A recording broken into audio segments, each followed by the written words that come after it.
kian kacau, manusia bertambah sibukkan diri, lupakan Tuhan, hanya cari harta serta posisi, sampai ku tersadar yang Yesus panggil untuk memohon perhatianku, agar ku dengar suaranya mengatakan, ini sisihkan sedikit waktu untuk dengar seruku. Engkau milikku, sisihkan sedikit waktu untuk dengar seruku.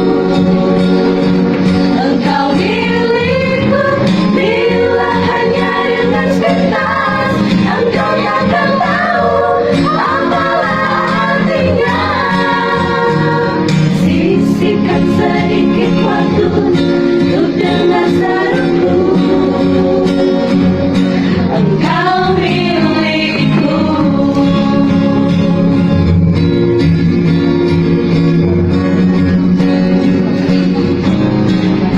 Meskipun Yesus tahu beban dan pergumulanmu,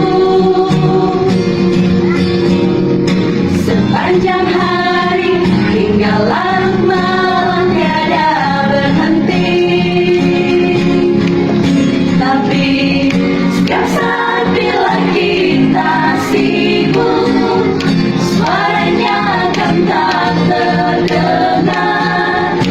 Mungkin sekarang ini Dia panggil engkau, sisihkan sedikit waktu untuk dengar seruku. Engkau milikku, sisihkan sedikit waktu untuk dengar seruku. Engkau milikku, bila hanya dengan sebentar, engkau takkan tahu apalah artinya. Sisihkan sedikit waktu untuk dengar seruku. Engkau milikku.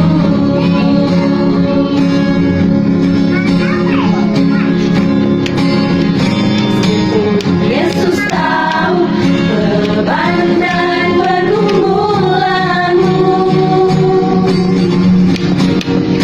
sepanjang hari hingga larut malam tiada berhenti. Tapi setiap saat bila kita sibuk, suaranya akan tak terdengar. Mungkin sekarang ini Dia panggil engkau, sisihkan sedikit waktu untuk dengar seruku. Engkau milikku, sisihkan sedikit waktu untuk dengar seruku. Engkau milikku, bila hanya dengan sebentar, engkau takkan tahu apalah artinya. Sisihkan sedikit waktu untuk dengar seruku. Engkau milikku, engkau milikku. Mari kita tunduk kepala dan kita berdoa. Segala pujian dan syukur kami panjatkan kehadirat-Mu Tuhan. Kami sangat berterima kasih untuk kebaikan-kebaikan yang kami tetap rasakan hingga saat ini. Tuhan memperhatikan kami, Tuhan menuntun dan mencurahkan berkat. Dan biar kiranya ketika kami lagi akan belajar firman Tuhan pada saat ini, Roh Kudus akan memberikan pengertian kepada kami semua. Di dalam nama Tuhan Yesus kami persembahkan doa ini. Amin. Renungan kita ditulis oleh Kay Kusma. Dan judulnya adalah, apakah mata air Anda telah memancar? Ayat tema, orang-orang sengsara dan orang-orang miskin sedang mencari air, tetapi tidak ada. Lidah mereka kering kehausan, tetapi aku, Tuhan, akan menjawab mereka, dan sebagai Allah orang Israel, aku tidak akan meninggalkan mereka. Aku akan membuat sungai-sungai memancar di atas bukit-bukit yang gundul dan membuat mata-mata air membual di tengah dataran. Aku akan membuat padang gurun menjadi telaga dan memancarkan air dari tanah kering. Yesaya 41 ayat 17 dan 18. Penjelasannya, ketika mendengar kata spring, apa yang terlintas di benak Anda? Bunga bersemi, bakung, sakura, rumput hijau, dan sinar matahari. Kelahiran kembali manakala ritme alam menjadi hidup kembali. Musim semi adalah waktu yang indah sepanjang tahun. Namun ada jenis spring lain, kawat yang digulung rapat yang setelah diregangkan atau ditekan kembali ke bentuk semula. Kasur tempat tidur juga seperti itu. Begitu pula trampolin dan mobil. Kadang-kadang kita memikirkan tentang efek memantul tersebut ketika kita berkomentar, "Look at the spring step." Lihatlah antusiasnya. Saudara-saudara, ketika jiwa Anda terpencar, tidak berbentuk lagi, apakah Anda memiliki apa yang diperlukan untuk mendapatkannya kembali? Anda mungkin berpikir Anda tidak bisa lagi kembali, tetapi Tuhan berpikir Anda bisa. Janjinya ditemukan dalam arti ketiga dari kata spring. Sejak pindah ke Tennessee, saya sangat terpesona dengan mata air sedingin es yang menyembur keluar dari antara lapisan bebatuan. Ada satu yang berada tepat di bawah rumah kami.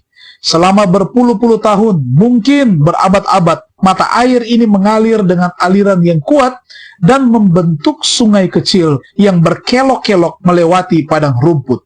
Sebelum adanya pendingin yang nyaman dalam ruangan, orang-orang menggunakan air dingin tersebut untuk menyimpan susu dan bahan mudah rusak lainnya.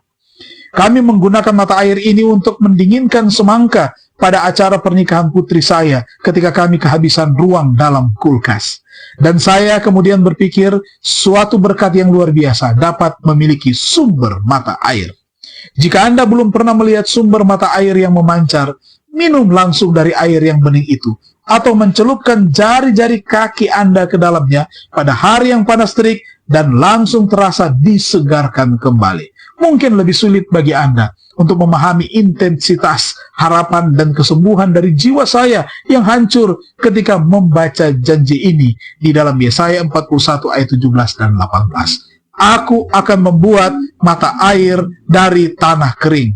Nah, Tuhan sedang berusaha mengembalikan sumber mata air ke dalam hidup kita.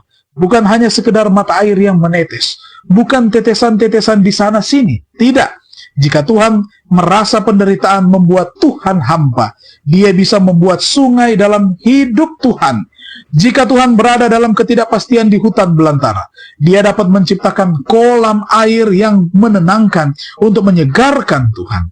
Jika hidup Tuhan menjadi kering dan tandus, Dia menjanjikan kepada Tuhan bukan hanya satu sumber mata air, tetapi sumber-sumber mata air yang melimpah.